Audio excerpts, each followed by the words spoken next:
अभी हमारे सरकार के 7 महीना हुई से तो कुछ छत्तीसगढ़ के विकास पर काम हमन शुरू करे हन। यहाँ पिछले 5 साल में जो प्रधानमंत्री आवास से वंचित हो गए रहीन उमन पर सरकार शपथ लेहे के दूसरे ही दिन हमन 18 लाख प्रधानमंत्री आवास के स्वीकृति दे हन।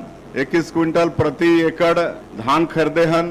3100 रुपया प्रति क्विंटल धान के कीमत दे हन। एक मुश्त ओकर कीमत भी अदा करे हन। 2 साल के बोनस 12 लाख से ज्यादा किसान के 3716 करोड़ रुपया वो देहे के काम करे हन। तेंदुपत्ता के खरीदी जो हमार बस्तर और सरगुजा संभाग में जो हमारे आदिवासी भाई मन हैं उमन के लिए हरा सोना कहलाते और 12.5 लाख से ज्यादा परिवार ये तेंदुपत्ता से जुड़ीन है। इस साल 5,500 प्रति मानक बोरा के हिसाब से उमन के तेंदुपत्ता भी खरीदे हन। और हमारे छत्तीसगढ़ ला भगवान बहुत फुर्सत से बनाई से बहुत ही धनी प्रदेश हो सकत है। खनिज संपदा से हमारे धरती भरपूर है। यहाँ पूरा लोहा के पहाड़ है, बेलाडीला पूरा पहाड़ है, कोयला प्रचुर मात्रा में है, सोना चांदी हीरा घलो है, टीना भी है और भी कई तरह के खनिज है।